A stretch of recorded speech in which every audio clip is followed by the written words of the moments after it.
Alors Robert Chicot, 21 ans, une année de plus? C'est pas exactement mon âge, mais on n'allait pas très loin, c'est vrai.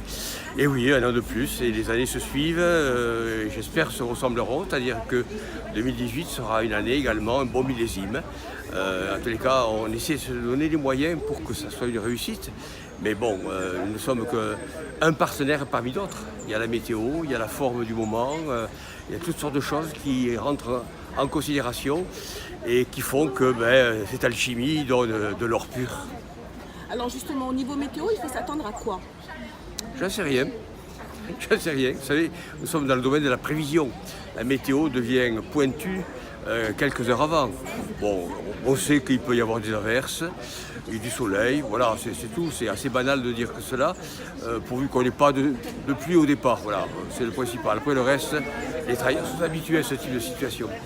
Alors au niveau de la course cette fois-ci, il faut s'attendre à quoi? Nous avons plusieurs favoris, des locaux, des nationaux, des internationaux. Comment vous voyez les choses, Monsieur le Président?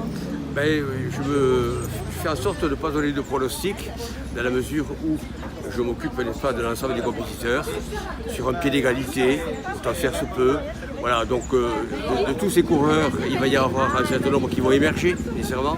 Ils seront meilleurs que d'autres ce jour-là, et pas demain ni avant. Voilà, donc on ne peut pas savoir.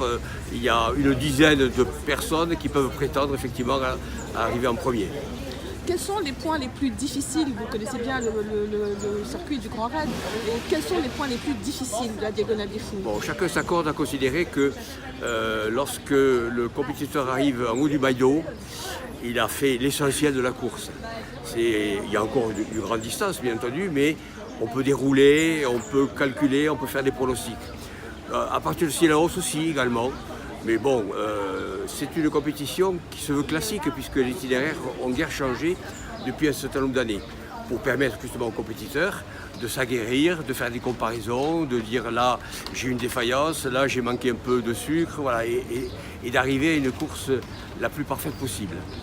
Alors dernière question, je vous promets ça ne sortira pas de la Réunion. Vous avez goûté le vin du grand favori François Den? Et non, parce que j'aurais considéré ça comme une manière, n'est-ce pas, de s'attirer les... Non, on n'a pas voulu. Mais bon, c'est un garçon qui nous réserve un bon millésime puisqu'on parle de vin. Et je suis convaincu qu'il saura répondre à ce challenge qu'il affiche d'ailleurs haut et fort. Donc c'est bien. Mais il va y avoir des prétendants. Et la course, à mon avis, sera disputée.